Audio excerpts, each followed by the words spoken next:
नमस्कार दोस्तों, ये पारापिट देखंतु घर मालिक ठिकादार 4 इंच का पारापिट करने को डिसीजन नले काम भल होगा किंतु ये काम ठीक हुईनी।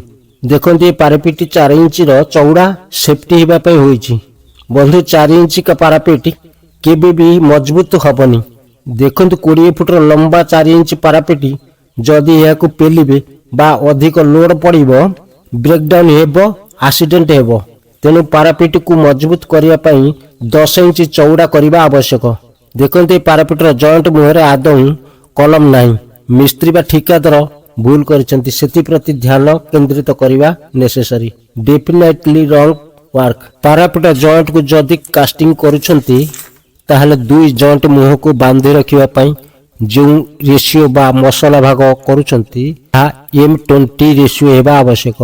2 जॉइंट मुह को जाबुरी धरिबा जदि केबे लोड आसीबो पारापिट केबे भांगिबो नाही। पारापिट रो हाइट मिनिमम 2 फुट 6 इंच एवं मैक्सिमम 3 फुट 6 इंच हेबा आवश्यक। बंधु यही पर टिप्स वीडियो देखिया पई वीडियो को लाइक करंतु, चैनल को सब्सक्राइब करी रखंतु। वंदे उत्कल जननी।